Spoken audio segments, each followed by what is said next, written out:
이 시간 말씀을 받습니다. 이 복된 시간에 주시는 하나님의 말씀은 우리 출애굽기 12장 37절에서 51절 마지막 절까지입니다.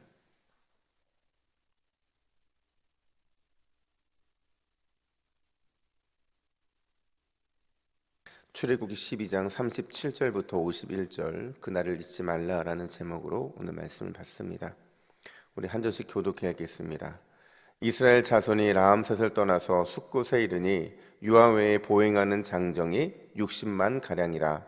수많은 잡족과 양과 소와 심이 많은 가축이 그들과 함께 하였으며 그들이 애굽으로부터 가지고 나온 발교되지 못한 반죽으로 무교병을 구웠으니 이는 그들이 애굽에서 쫓겨남으로 지체할 수 없었음이며 아무 양식도 준비하지 못하였음이었더라. 이스라엘 자손이 애굽에 거주한 지 430년이라. 430년이 끝나는 그날에 여호와의 군대가 다 애굽 땅에서 나왔은즉 이 밤은 그들을 애굽 땅에서 인도하여 내심으로 말미암아 여호와 앞에 지킬 것이니 이는 여호와의 밤이라. 이스라엘 자손이 다 대대로 지킬 것이니라. 여호와께서 모세와 아론에게 이르시되 유월절 규례는 이러하니라. 이방 사람은 먹지 못할 것이나 각 사람이 돈으로 산 종은 할례를 받은 후에 먹을 것이며 거류인과 타고 품꾼은 먹지 못하리라. 한 집에서는 먹되 그 고기를 조금도 집 밖으로 내지 말고 뼈도 꺾지 말지며 이스라엘 회중이 다 이것을 지킬지니라. 너희와 함께 거류하는 타국인이 여호와의 유월절을 지키고자 하거든 그 모든 남자는 할례를 받은 후에야 가까이하여 지킬지니 곧 그는 본토인과 같이 될 것이나 할례 받지 못한 자는 먹지 못할 것이니라. 본토인에게나 너희 중에 거류하는 이방인에게 이 법이 동일하니라 하셨으므로 온 이스라엘 자손이 이와 같이 행하되 여호와께서 모세와 아론에게 명령하신 대로 행하였으며 함께 읽습니다. 바로 그날에 여호와께서 이스라엘 자손을 그 무리대로 애굽 땅에서 인도하여 내셨더라. 아멘. 거의 한 2주 넘게 한 것 같아요. 아니 거의 3주? 저희가 출애굽기 10가지 재앙 시리즈를 계속 했는데요. 참 익숙한 이야기죠. 근데 우리만 익숙한 게 아니고요. 세상 사람들도 그러니까 뭐 크리스마스면 크리스마스, 부활주일이면 부활주일 그 즈음에서 늘 많이 하는 게 바로 이 출애굽 이야기이고 모세 이야기거든요. 그들은 일반 세상에서도 흥미와 재미를 느껴요. 근데 우리는 신앙인이기 때문에 단순히 이 출애굽과 10가지 재앙이 흥미가 돼서도 안 되고 재미가 돼서도 안 돼요. 그 속에 담겨져 있는 하나님의 뜻 그리고 하나님의 섭리가 어떠한 것인지를 우리가 분명히 깨달아야만 이 10가지 재앙이 주는 참 교훈을 얻을 수가 있는 거거든요. 이제 오늘 본문을 끝으로요 애굽 탈출기가 끝이 납니다. 이제 홍해를 건너게 되면 더 이상은 출애굽으로 돌아갈 일도 없고 또 돌아가서도 안 되는 상황이 되는 거죠. 이 끝이 나는 이 시점에서 우리가 매듭을 한번 지어야 돼요. 과연 출애굽 이 애굽 탈출기가 우리에게 무엇을 말해주고 있었을까? 그 정리를 오늘 본문을 통해 좀 하기를 원하는데요. 첫 번째로 하나님은 우리의 구원을 위해서 쉬지 않으신다라는 사실을 10가지 재앙을 통해 보여주고 있는 거예요. 오늘 보면 37절 39절에 보면은 아주 짧게 출애굽 여정을 좀 언급하고 있는데 드디어 학대받는 이 백성들이 자신들이 학대받으면서 건축했던 국고성 이 라암셋을 떠나게 돼요. 라암셋을 떠나서 숫곳이라는 곳에 이르게 되는데 여러분 지금까지요 430년 동안 단 한 번도 해보지 않았던 그 조직을 한번 정비를 하게 됩니다. 이 숫곳에 수경을 하면서 몇 명이 나왔는지 또 어떤 형태로 나왔는지 지금 우리에게 뭐가 준비되어 있는지를 정비를 하게 되는데 정비를 하다 보니까 중요한 몇 가지 특징들을 발견하게 된 거예요. 그 중에 하나가 뭐냐면 오늘 본문에 보면 장정이 60만 정도 되었다 이렇게 말을 하고 있어요. 여러분 60만 정도가 어느 정도일까 생각해 보면 제가 한번 따져봤더니 제가 예전에 생각하던 대전광역시가 한 150만 되는 거거든요. 그러니까 남자만 60만이었다는 얘기는요 그 대전의 3분의 1 정도가 나왔다는 거예요. 근데 여기에다가 아이들도 포함시키고 여자들도 포함시키면 학자들이 한번 따져봤더니 아주 적어도 한 240만 정도가 되었다라는 거죠. 240만이면 여러분 부산은 240만보다 많잖아요. 근데 우리나라 광역시 중에서 대구광역시도 또 대전광역시도 광주광역시도 이것보다는 숫자가 적더라고요. 그러니까 어마어마한 무리가 지금 출애굽을 해서 나온 겁니다. 이렇게 보면 그냥 뭐 대단해 보인다 이렇게 생각할 수 있지만 여러분 그들이 처음 애굽에 갈 때 몇 명이었어요? 애굽에 갈 때 70명이었습니다. 70명밖에 안 되는 사람들이 애굽에 가서 430년, 그러니까 4대를 지나면서 지금 240만 이상이나 되는 엄청난 숫자로 불어난 거예요. 지금으로도 계산해도 이게 계산으로 사실 맞지 않는다고 해요. 그러니까 아이를 낳았을 때 1년에 아이를 한 명씩 낳았다고 생각하고 쭉 계산해야만 나올 수 있는, 그러니까 그 정도로 이게 굉장히 불가능한 일이라고 하는데, 지금 이 정비를 하면서 그들이 야 우리가 70명에서 시작됐는데 지금 240명 이상, 240만 명이 이상이 됐다는 사실이 그들에게 느껴졌을 때 어떤 마음이었을까요? 그 일이 자신들이 한 일이라고 여겨졌을까요? 그렇지 않았다는 거죠. 아, 우리가 한 일이 아니구나. 이 모든 게 하나님이 우리를 이렇게 출애굽시키기 위해서 마치 인큐베이터 안에서 이스라엘 백성들이 그렇게 자라나듯이 하나님이 그렇게 준비하셨구나라는 생각을 하게 됐을 거라는 거죠. 근데 더 중요한 특징이 있어요. 오늘 본문에서 가장 눈에 띄는 표현이 뭐냐면 바로 여호와의 밤이라는 건데요. 여러분 42절 말씀을 같이 한번 읽어볼까요? 42절입니다. 시작. 이 밤은 그들을 애굽 땅에서 인도하여 내심으로 말미암아 여호와 앞에 지킬 것이니 이는 여호와의 밤이라 이스라엘 자손이 다 대대로 지킬 것이니라. 아멘. 여러분 밤이라는 것은 어떻게 보면 모든 사람들이 잠들어 있는 시간이에요. 쉼이 있는 시간이거든요. 근데 그 시간대에 누군가가 깨어서 이스라엘을 지키셨고 또 그 시간대에 누군가가 깨어서 애굽을 치셨다라는 겁니다. 여러분 누가 치셨을까요? 누가 이스라엘을 지키셨을까요? 여호와 하나님.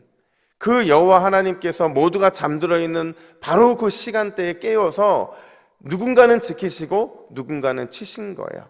그러니까 한마디로 말하면 하나님께서는 이스라엘의 구원을 위해서 졸지도 주무시지도 않으시고 구원의 역사를 이루어 주셨다라는 겁니다. 그러니까 지금도요, 여러분 그 사실을 그들이 잊지 않으려고 6월절에는 그들이 밤을 셉니다. 유대인들은 지금도 6월의 그 기쁨, 패스오버에서 우리가 죽어야 마땅하지만 죽지 않고 살아났다는 걸 기념하기 위해서 그들은 지금도 이 6월절만 되면 밤을 새요. 여호와 하나님이 밤을 새서 깨워서 우리를 지키셨는데 어떻게 우리가 잠을 잘 수 있냐고 하면서 그들도 잠을 자지 않더라고요.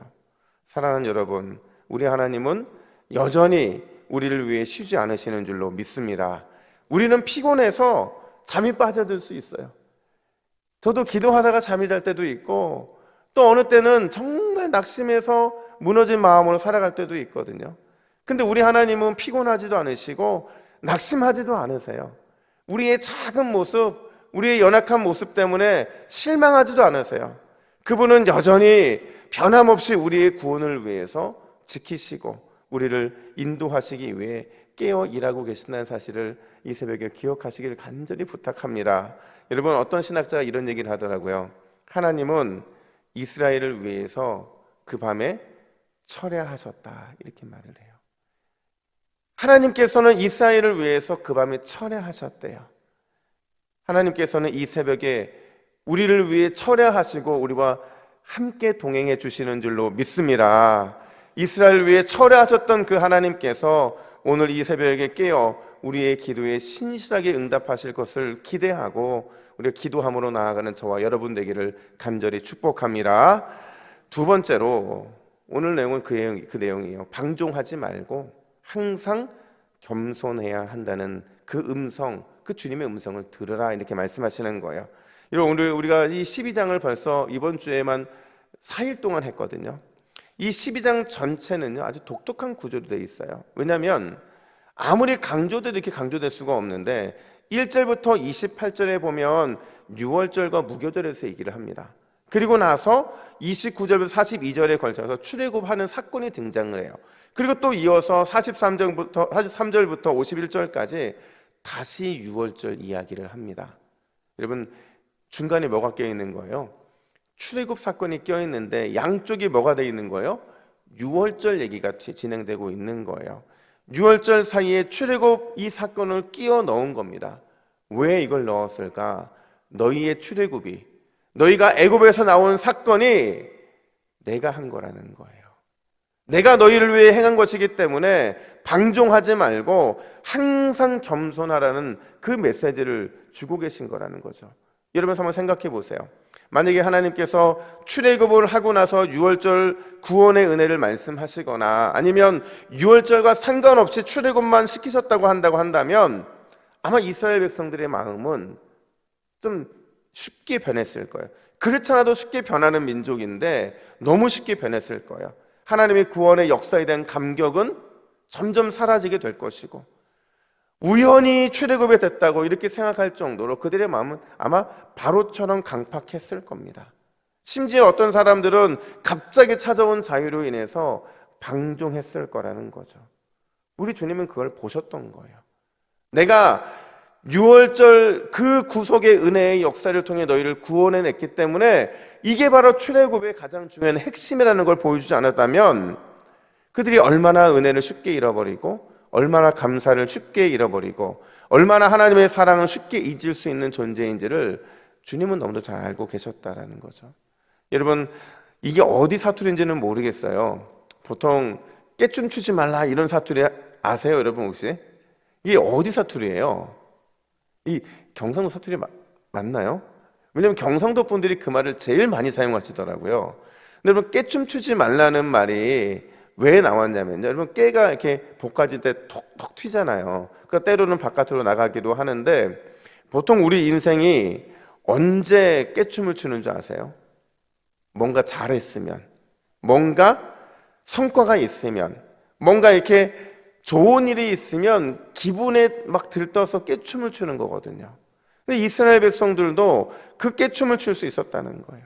하지만 6월절 하나님이 그들 가운데 계셔서 너희가 살 수 있었다라는 그 놀라운 사실을 그들이 기억함으로 인해서 방종이 아니라 겸손한 삶을 살아가도록 지금 주님께서는 그들에게 6월절을 강조하고 계셨다라는 겁니다.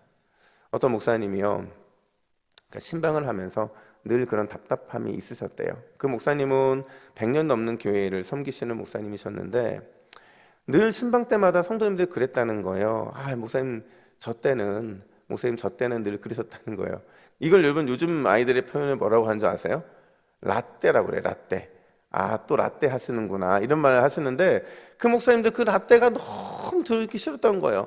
10년 동안 그 교회를 사역하시는데 맨날 라떼. 그러니까 마음이 답답한데 마음속으로 그런 마음이 들더라는 거죠. 그럼 지금은요? 그러면 지금도 그때처럼 그렇게 하십니까? 이 말을 하고 싶은데 상처받을까 봐 못했다는 거죠. 근데 여러분, 똑같은 겁니다. 신앙은요, 늘 언제나 우리의 삶의 현재 진행형이 되어야 해요. 지금 그 진행형이 되지 않는 신앙은 다 과거의 신앙이라는 거죠. 이스라엘 백성들도 마찬가지라는 거죠.